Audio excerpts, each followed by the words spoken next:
Bonsoir tout le monde, j'espère que vous allez bien. Ce soir, je vais parler de l'important dans la vie, c'est de faire ce qu'on aime.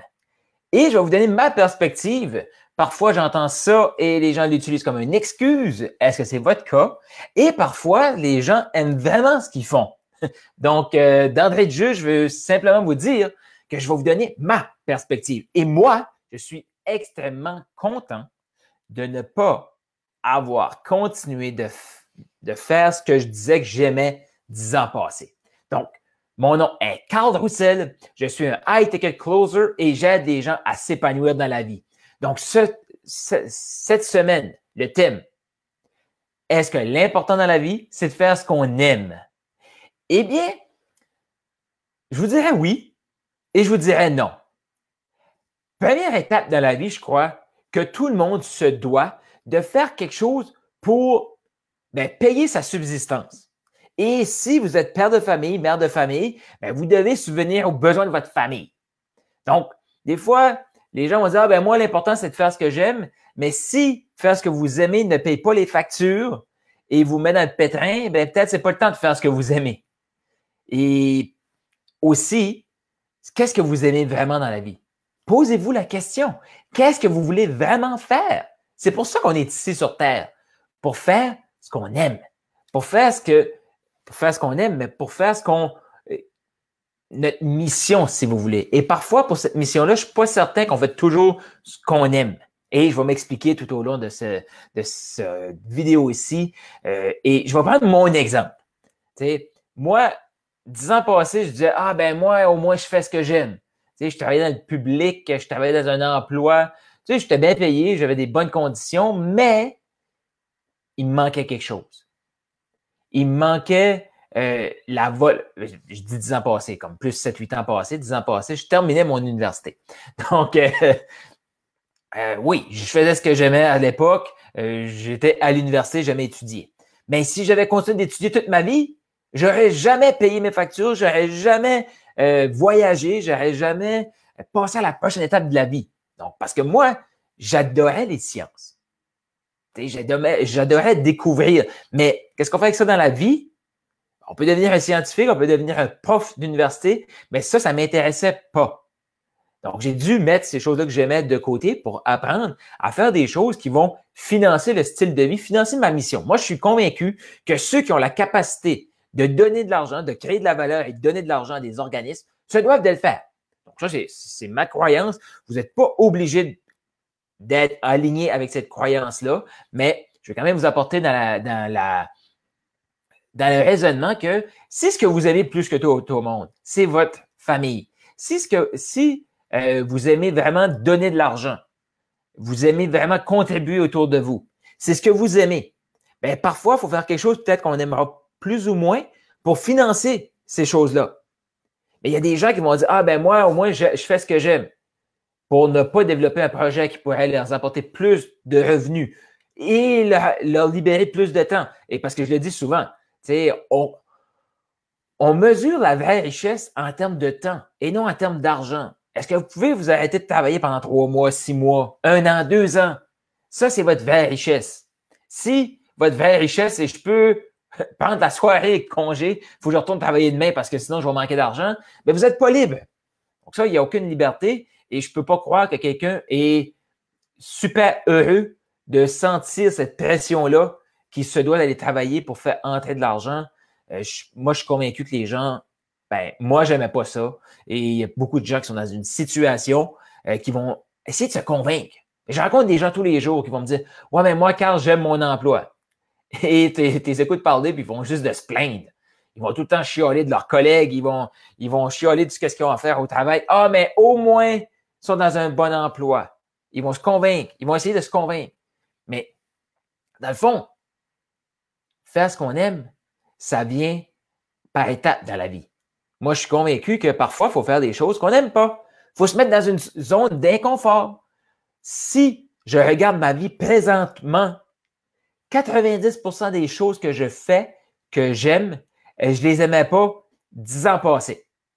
Parler en public, j'aimais pas ça. Parler avec des gens puis vouloir comme leur apporter une solution, me mettre dans un mode de vente, J'aimais pas ça. Et là, donc maintenant, j'aime transmettre avec les gens. Mais j'aime la période où je suis là pour transmettre avec les gens, la conférence ou la présentation que je fais tout de suite. Ça, j'aime ça. Mais si les gens me demandent, OK, mais t'aimes-tu ça te préparer? Non. Moi, je suis lâche. Donc, j'aime pas me préparer. Mais je vais me préparer parce que je veux un bon résultat sur scène. Fait, vous voyez, j'aime pas me préparer. J'aime pas le stress d'avant. De dire, je vais-tu cafouiller, je vais-tu savoir quoi dire. J'aime pas ça. Mais j'aime être sur scène. J'aime transmettre mon information. J'aime pas le premier 5 minutes non plus. Je suis super stressé. Fait, il y a plein de choses que j'aime pas, que je fais parce que j'aime le résultat.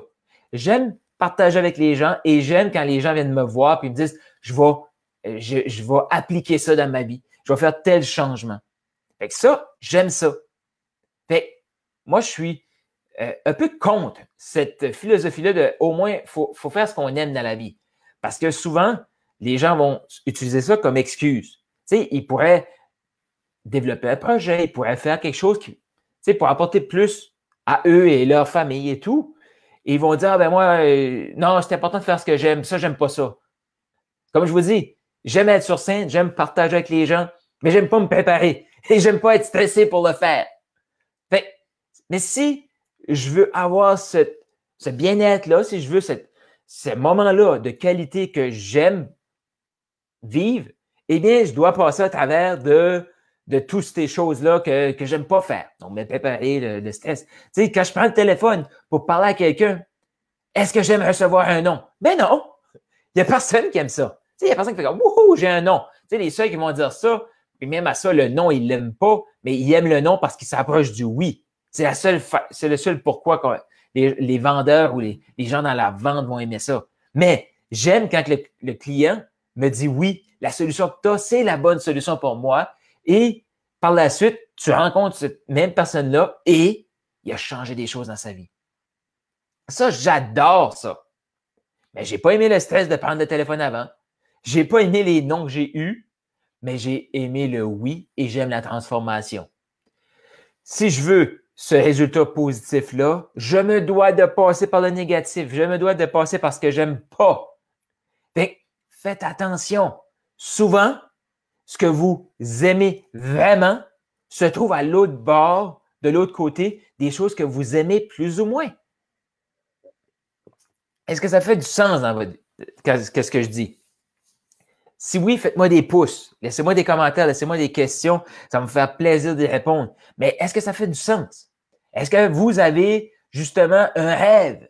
Vous aimeriez vous partir en affaires, vous aimeriez prendre le téléphone et demander conseil, mais vous n'aimez pas l'inconfort que ça vous apporte, donc vous restez dans, ben au moins, l'important c'est de faire ce que j'aime dans la vie. Et vous vous bloquez de cette abondance-là, de ces beaux moments-là, parce que ben, l'important, c'est de faire ce qu'on aime. Et si vous êtes comme, non, mais moi, j'adore ce que je fais. Tu sais, j'adore mon travail. Ben, parfait. Vous, c'est pas une excuse. Mais il y a beaucoup de gens qui vont utiliser ça comme une excuse. Ils n'aiment pas leur travail. Ils n'aiment pas leurs collègues de travail. Ils n'aiment pas ils se sentent inutiles dans la vie. Et, bien, ils vont simplement faire comme, bon, ben, au moins, je fais ce que j'aime. Donc, moi, le message que j'ai pour vous ce soir, je vous invite à faire quelque chose que vous détestez. Et là, faites quelque chose que vous détestez qui va vous rapprocher d'un rêve. Exemple, moi, comme je vous dis, j'aime pas prendre le téléphone. J'aime avoir le oui, mais j'aime pas avoir le non. J'aime parler en public, mais j'aime pas me préparer.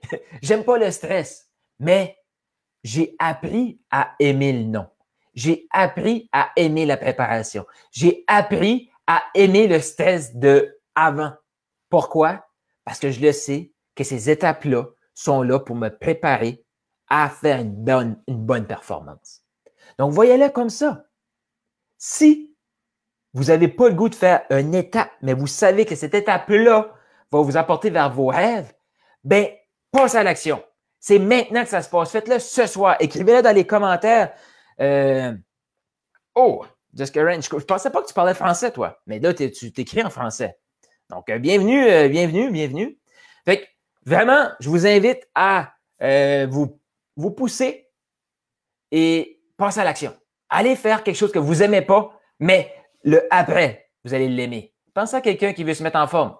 Au début, il n'aimera pas courir. Il n'aimera pas faire de la musculation. Il n'aimera pas bien manger. Mais il va visualiser le résultat. Et c'est ça dans la vie. Voyez le résultat que vous voulez et ça va vous permettre de passer à travers des étapes que vous n'aimerez pas, mais vous allez aimer la réussite. Et vous allez tellement voir cette réussite-là que ça va vous permettre d'aimer le cheminement. Parce que oui, vous devez aimer ce que vous faites. Mais souvent, c'est que vous allez le faire pour un résultat que vous voulez. Donc, sur ce, je vous souhaite une excellente semaine. Si vous avez aimé et si vous connaissez des gens qui utilisent cette excuse-là, ah ben moi, là, des rêves, j'en ai pas tant que ça. Je n'ai pas besoin parce que, tu sais, moi, j'aime ce que je fais dans la vie. Tu sais, la même personne va rêver d'apporter ses enfants à Walt Disney, mais parce qu'il aime qu'est-ce qu'il fait dans la vie, il n'apportera jamais ses enfants à Walt Disney. Qu'est-ce que tu aimes plus?